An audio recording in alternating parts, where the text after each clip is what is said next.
What if you could get the benefits of a drug like Ozempic without the shot or the side effects? The truth is, when you eat the right foods, your body can make GLP-1 all by itself. That's the same hormone that drugs like Ozempic are designed to mimic. But unfortunately, most people are eating in a way that keeps this hormone very low. So in this right now, I'm going to show you 10 foods that help your body raise GLP-1 naturally without a $300 injection. We're going to talk about how to use each food the right way, and then the mistakes people make that prevent them from getting results. And then stick around all the way till the end, because I saved some of the most surprising foods for very last. And these may not accelerate your weight as fast as an injection would, but long-term, when used and you're raising your GLP-1s without any side effects on your liver, on your pancreas, on your digestive tract, you win long-term, because you don't just get skinny, we also get healthier. You don't lose weight and then get healthy. You get healthy and then you lose weight, and the right foods is the place to start. So to start with the foods, I'm going to show you a food that triggers more GLP-1 than almost anything else you can eat. Most people have no idea. When you think about fat loss, fat is probably the last thing you want to add to your plate. Like, we've kind of been trained, avoid fats over time, so I don't have more fat. But there is one fat that actually tells your body to stop being hungry and start burning stored fat, and it's extra virgin olive oil. When you consume real extra virgin olive oil, not only does your gut release a big wave of GLP-1, it also lowers ghrelin. Ghrelin is a little gremlin inside of you that wants to eat more. It's the hormone that makes you feel hungry. So you're getting a double benefit with olive oil. More of the hormone that says stop eating, less of the hormone that says keep eating. On top of that, olive oil contains a fat called oleic acid, and it helps your body produce OEA. It's a natural signal that helps tell your brain you've had enough food. So olive oil is a triple threat when it comes to hunger and fat loss. Now here's the key. It has to be extra virgin. Regular olive oil or light olive oil has been refined, and then it's stripped of the polyphenols that make this whole thing work. Plus, a lot of the cheap olive oil on store shelves is cut with seed oils. Seed oils are added in. It's not truly extra virgin. So look for a harvest date on the bottle, a certification seal. Ideally, you want it single country of origin, single source, not a blend of multiple locations like California, like just one place of origin. So they're not mixed in. There's not something else sliding in, pun intended, to your olive oil. We just want one good pure. Ideally, we want to get it cold pressed, extra virgin, and organic. I like to see it in a dark glass bottle. That's even better, because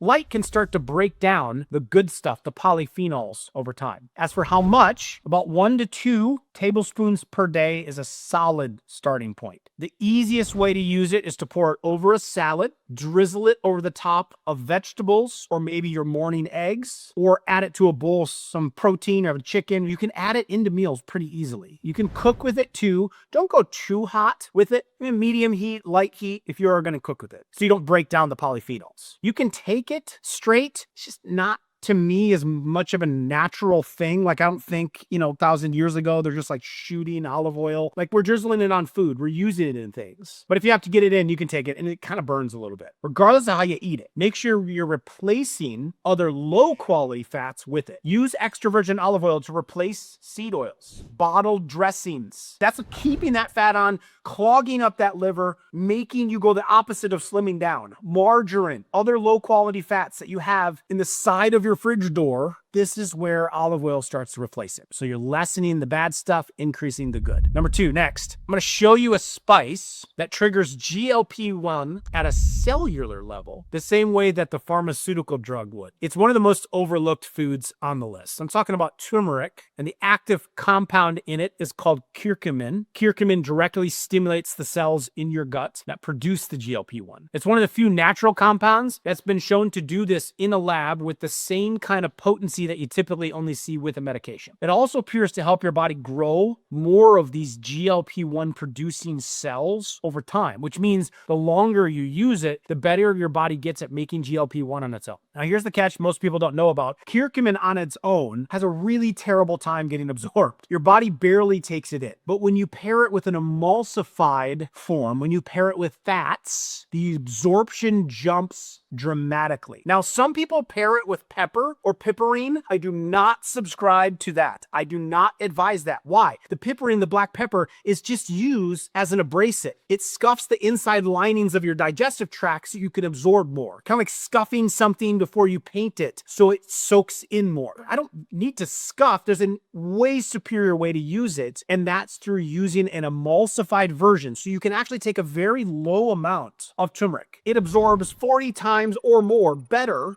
in an emulsified form than powdered turmeric by itself. Now, it doesn't mean you can't use powdered turmeric in your cooking and your smoothies and that's fantastic. It's just hard. Like, you'd have to take a couple of grams of it to get the impact. And then longer term, some people are like, my doctor said, don't take that much. Don't take huge amounts of it. Well, you don't have to do any of that to get the benefits of the curcumin. You just need an emulsified version. And I just take a couple 100 milligrams a day. That's it. 200 milligrams a day of an emulsified turmeric attached and blended with fat. So it's got a great delivery absorption system. So as far as how you use it, like I said, you can cook with the turmeric powder. It's great for scrambled eggs or soups or stir fries or roasted vegetables. Half a teaspoon to a full teaspoon, that's plenty in a meal. So an emulsified version, though, if you want it easy for the turmeric to get it in, we want a clean source, no fillers, no artificial ingredients. Let's go to number 3. This next food doesn't trigger GLP-1 just once. It triggers it multiple times after you eat it. Most people have eaten it 1,000 times and never experienced the benefits, just because you're using the wrong kind. And the food I'm going to talk about is actually oats and barley. Now, this food used to drive me crazy as I spoke at hundreds of churches and corporations and all around my area and all around my state and around the country when I was practicing as a doctor. Now I took it online, and I would always get the oatmeal question. And I'm like, gosh, why are we focused just on,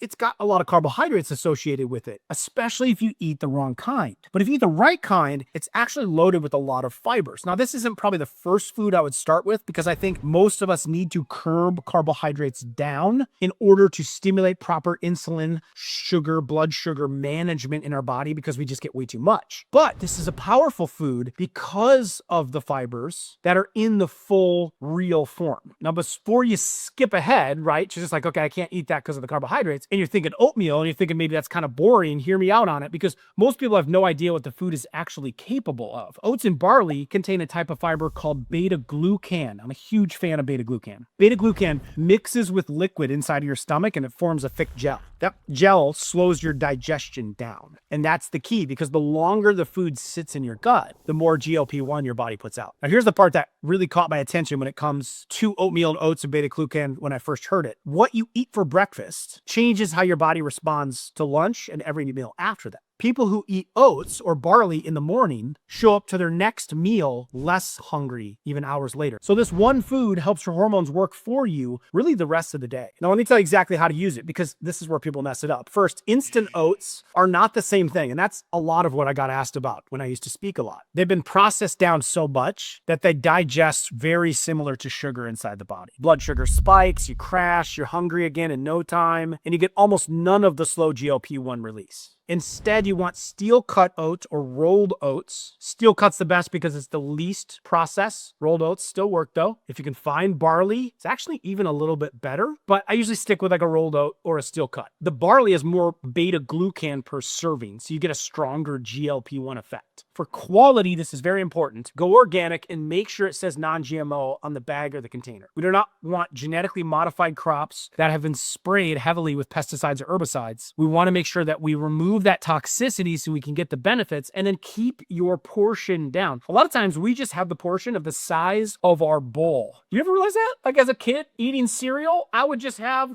the Tupperware bowl. So my serving size was like, make a smaller bowl and you'll have a smaller amount. And then if you can get the oats sprouted, that's a really good option. It makes more nutrients pop out for your body to absorb. But that serving size is key. About a half a cup dry is one serving for oats or barley that you'd want to have. So that's like a handful. It'll expand to about a cup once it's cooked, which is a good sized bowl. Okay, but gauge it on what you make it beforehand. Don't let your eyes do it. This is something I'm guilty of like my portion size gets big really fast. If steel cuts oats, it takes too long to make on a weekday, you're in a rush, make up a big batch on Sunday and keep it in the fridge. This is one of my favorites. And you can even warm it up in a couple of minutes. But a food like like that, some of the starches and carbohydrates inside of the oats begin to change to resistant forms to actually get less of a carbohydrate and sugar hit when they're stored in the fridge overnight. And I love overnight oats. If you haven't tried them, they're incredible. I mix mine with grass-fed collagen. Ours has a monk fruit in it, and that blend with some coconut milk, incredible. It's like dessert for breakfast. Now, the other big mistake people make is they load their oatmeal up, brown sugar, honey, maple syrup, dried fruit. This is why I make mine with that monk fruit and collagen mix, because those things that spike your blood sugar. And then it cancels out the benefit of the slow digesting benefit of the oats with the GLP-1 effect that it has in the first place. So instead, build your bowl around fat and protein. As I said, stir in some coconut milk or coconut oil, right? When you make the overnight oats, add in collagen or clean protein powder, make sure it's grass-fed, with a little bit of monk fruit sweetener, so it's got a nice sweetened taste. Throw in some nuts, walnuts, good for the brain, pumpkin seeds, amp up your zinc and your magnesium to start the day. And then if you want a little sweetness or a little something else on the side, some fresh berries, maybe a dash of cinnamon, that helps support your blood sugar levels. That combination of fiber and fat and protein turns a simple bowl of oats into a real GLP-1 meal that keeps you full and burning through the morning. So for my hangry people, you could comment hangry in the comments below. By lunchtime, you're making some bad choices midday in your workday because you messed up breakfast. That one could change the game. Number 4, most people only reach for this next food when they have an upset stomach or maybe they have a cold. But what's happening inside your gut when you eat it goes way beyond just settling some nausea. Your gut really likes this one in multiple ways. I'm talking about ginger. Ginger contains a compound called gingerol. And gingerol does 2 things that matter for fat loss. First, triggers your body to produce more GLP-1. Second, it lowers the level of an enzyme called DPP4. To memorize that one. Your body uses this to quickly break GLP-1 down. So you're making more of the hormone and it's then lasting longer in your system. That's the same dual approach that some diabetes medications, cause in your body. And you're getting it from a root that you can buy at the grocery store. Now, for how to use ginger, this becomes a little bit tricky because it's very potent, right? My little one loves ginger, loves things ginger. She's had a couple like ginger sparkling waters and she's like into it right now. But fresh ginger is always the best option, one you could grate really easily. You want just like a 1-inch piece if you're using it fresh per day. That's like the size of your thumb from the tip to the knuckle, okay? That little piece, you could juice it. Easiest thing is to peel it, slice it thin, and then steep it in some hot water. About 10 minutes, it creates a ginger tea. Excellent way to have it. You could drink that first thing in the morning or before a meal. So I think this is an advice for someone that if you are like nauseous and the digestive system's just off and you want to slim down, this might be one to add to your morning. You can grate fresh ginger, put it in stir fries, put it in soups, put it in smoothies, adds a nice little kick, and then you get the full benefit of the ginger roll. Okay, now there's one tip that a lot of people miss. Ginger pairs really nicely with turmeric, and they come from the same plant family, and they work through similar pathways. So if you're already using turmeric, adding ginger on top of it could boost the overall effect. Simple morning drink with some hot water, some fresh turmeric or powdered turmeric, some powdered ginger or fresh ginger, either one. We'll squeeze a lemon. Be one of the easiest ways to support GLP-1 first thing in the morning, especially if you need that digestive calm. That could be for you. Again, you don't have to implement all of these. You pick the one that's right for you, sounds the best for you. Let's go to number 5. I want to show you a food that helps protect GLP-1 in your body. The amount of GLP-1 that your body's already making, this protects it. Because like we just talked about, one of the reasons GLP-1 does not last very long is that your body breaks it down really fast. Garlic has a natural compound in it that help keep your body from burning up all the GLP-1 so quickly. So when you eat garlic regularly, more of the GLP-1 that you're producing from other foods on this list get a chance to do its job. And the more important thing about garlic is it has to be prepared the right way or you lose the benefits pretty quickly. The active compound in garlic is called allicin. And allicin only forms when you crush it or when you chop the garlic. And then you let it sit for a little bit. That kind of lets it marinate and ferment. And you do this by, if you're using it to cook, just chop the garlic first and then get everything else prepared and then put it in. That helps the enzymes activate and create the allicin. Now, if you skip that step and you just throw chopped garlic straight into something that's hot, a hot pan, the heat can start to destroy the enzyme before it does its work. So crush it or mince it, set it aside for a bit on the cutting board, prep everything else, then add it to your cookie. As for how much, 2 to 3 cloves a day is a really good target. That might be a lot. I think Nurse Livingood would be a little upset for me on this one. Okay. But you can toss so many different things. Stir fries, anything we're cooking, like stovetop, we try to add some to it. Anything we're grilling, we add some to it. Even if it's powdered garlic, right? We're still getting some benefits if it was organic and non-irradiated when it was turned into powder. Soups, roasted vegetables, salad dressings. You can even mince them raw or mix them into a guacamole or a dip that you're making. Raw garlic is the most potent. But if the taste is way too strong, which it is for a lot, lightly cooking it after that 10-minute rest gives solid benefits. So go organic when you can. Try to avoid, anything that's been highly irradiated or any of the pre-minced jars that maybe have a bad oil or some kind of preservative in it. You would really want that to just be raw garlic if you're going to use that. The best is going to be fresh. And then those fresh bulbs, those are the way to go. If you want to implement a bit more garlic in, GLP-1 likes it. Number 6, I want to show you a food that doesn't just affect the meal you eat it with, it changes how your body responds to the next meal as well. Similar to what oatmeal has as an effect, but this one can be used more for lunch or dinner. That food is lentils. Researchers call this the second meal effect. Lentils are one of the best foods in the world for triggering it. When you eat them, you get a combination of plant protein and a special type of fiber that your body doesn't fully digest. That undigested fiber travels to your lower gut. As you know, that takes hours to get down there. And that's where bacteria ferment and it produces compounds that directly trigger GLP-1. Now, here's what makes lentils different from a lot of other high fiber foods. That fermentation process is slow. It keeps going for hours. So when you sit for your next meal, your GLP-1 levels are already elevated before you even take the first bite. That's why I tell people, if you're going to add one thing to your dinner plate, make it lentils, make it higher fiber foods. Now, beans can have similar effects as well, but lentils is really where it maxes out because they just don't just help you at dinner, they help you at breakfast the next morning. Lentils are also one of the easiest foods to prepare. Unlike most beans, you don't need to soak them overnight. Red lentils, they cook in 15 to 20 minutes and basically melt into whatever you're making. So they're great in soups, they're great in stews. Green and brown lentils hold their shape a lot better, and then they take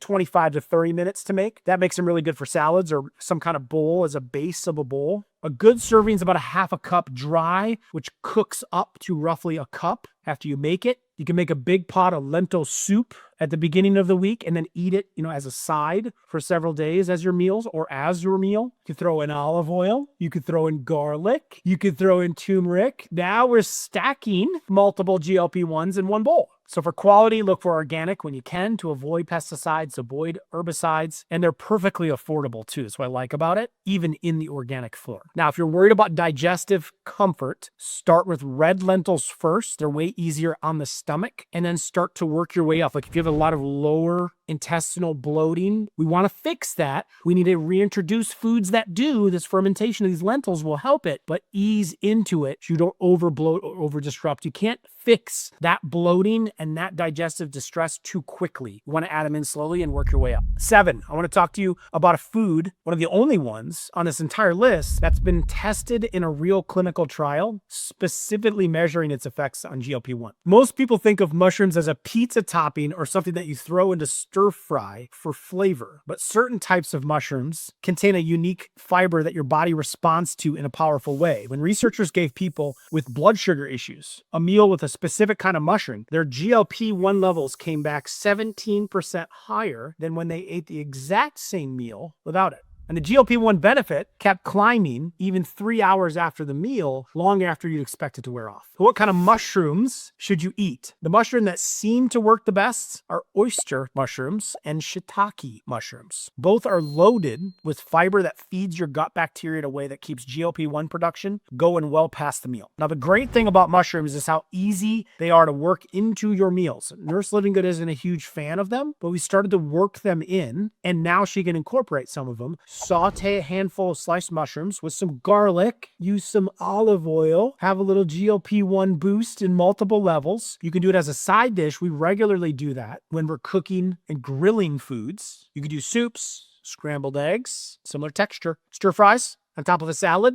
As far as how much you need, about a cup of sliced mushrooms per day is a really big serving. Okay, you can even go half cup. just one good handful. If you can't find oyster mushrooms or shiitake at your grocery store, even the regular white button mushrooms contain some of the same beneficial fiber. I'll eat them whole, right? I'll dip them kind of like you dip a vegetable, hummus or a ranch. They're even good that way if you're a mushroom lover. I know not everyone is. So don't skip this one just because you can't find the exact kind, right? Use them if you got them. Fresh is always best instead of the canned ones. You're buying them, look for mushrooms that are firm and dry, not slimy and wrinkled. Get them organic if you can. They're like sponges. They just soak up everything. They absorb whatever's put on them, whatever's in the soil. So there's a lot of chemicals in the soil. They're going to absorb them. So I always try to get them organic. Number 8, this next food works differently from everything else on the list. Instead of triggering GLP-1 directly, it feeds a specific strain of gut bacteria that does it for you. The bacteria is called Akkermansia, and researchers have found that people who are naturally lean tend to have a much higher level of it. Meanwhile, people who struggle with their weight tend to have less. So when Akkermansia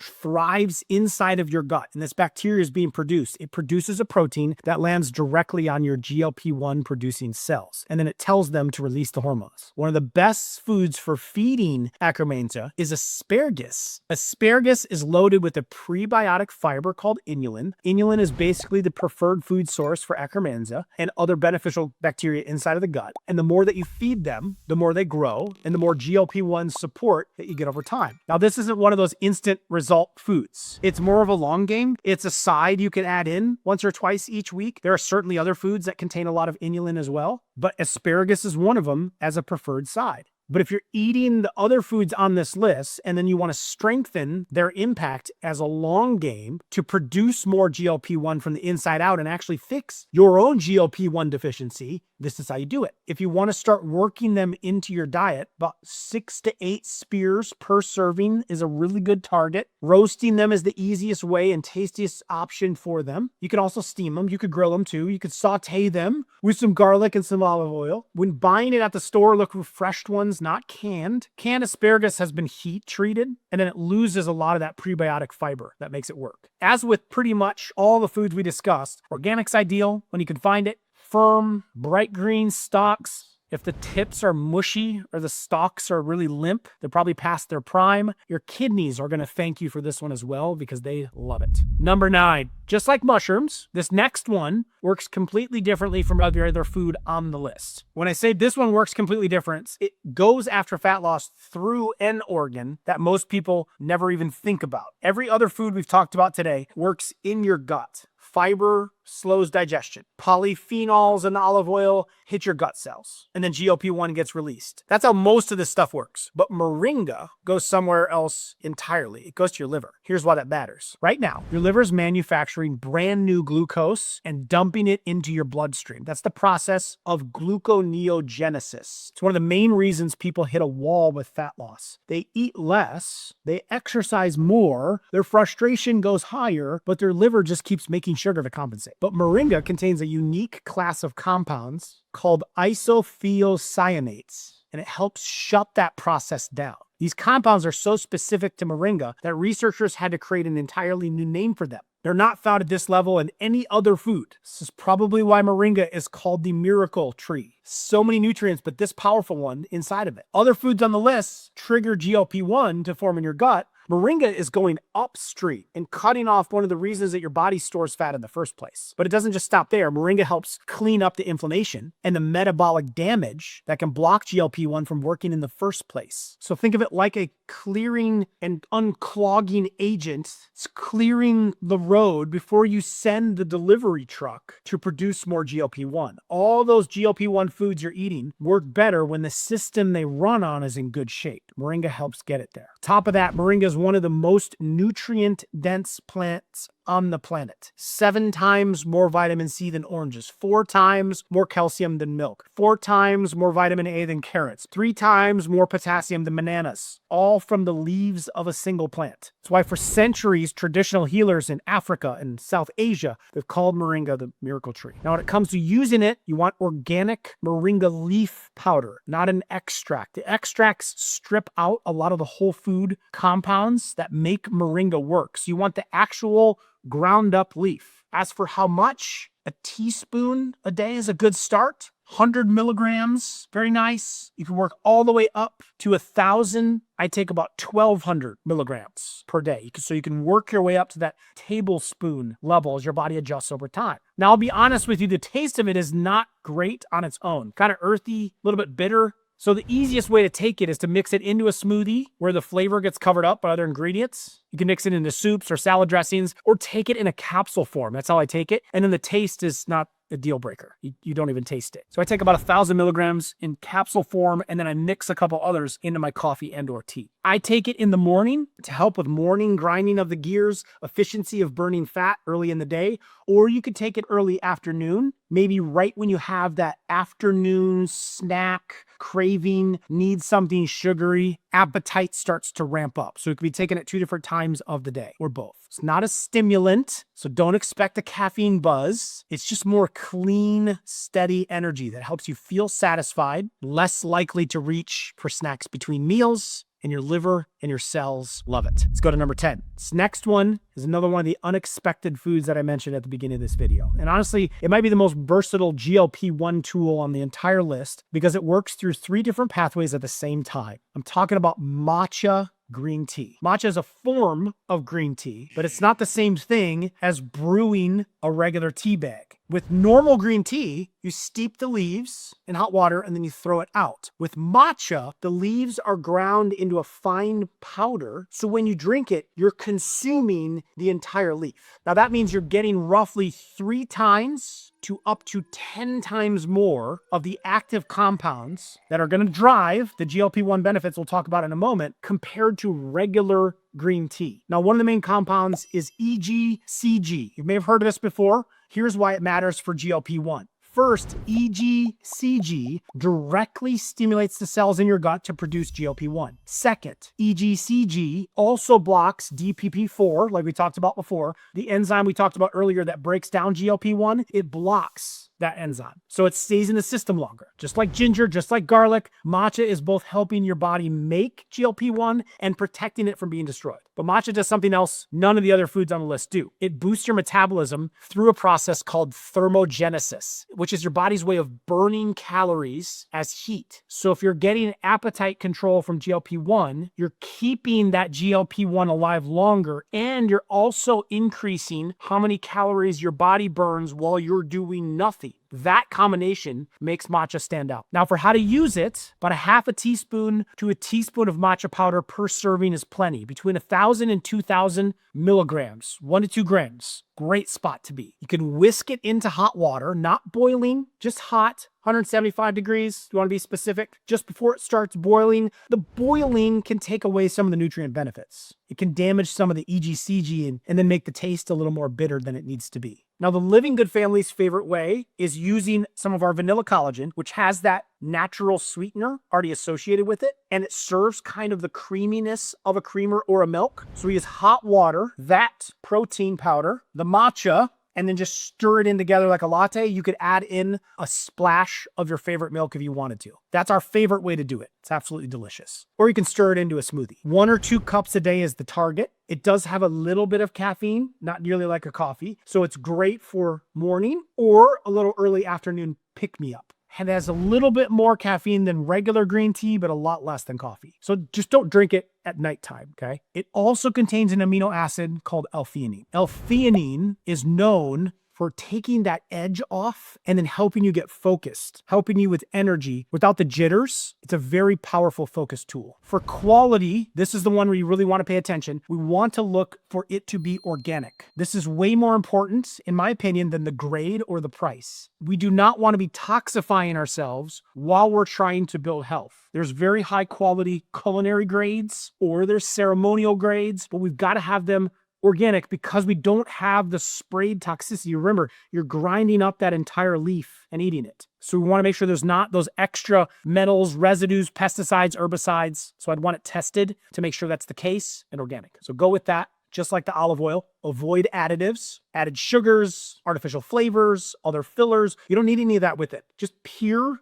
matcha, put it into the cup, add in some collagen for your creamer, right? You don't need to mess with milk. some hot water. You can do a splash of your favorite milk if you wanted to. Absolutely incredible. My wife, Nurse Livingood, loves the matcha moringa in the morning as kind of a coffee replacement instead of going for like cup number 2 or 3 of coffee. That steady energy with the antioxidant supports of moringa and matcha. And so we just created our own matcha from a really high grade and then included the organic moringa, organic matcha together. If you want to see that, what she uses and in the recipe, she makes really good matcha latte. To start the day, click that link below. It's in the description. I'll drop it down there for you. All right. Now you got 10 foods that trigger your body's own GLP-1 naturally. But these aren't the only ones. I actually did an entire video with 13 more foods that support GLP-1 and then help control your appetite. All completely different foods from the list we just discussed. So if you want to keep stacking these benefits, that video is the perfect next step. I'll include a link to that right here as well. Click to watch it next, and I'll see you there.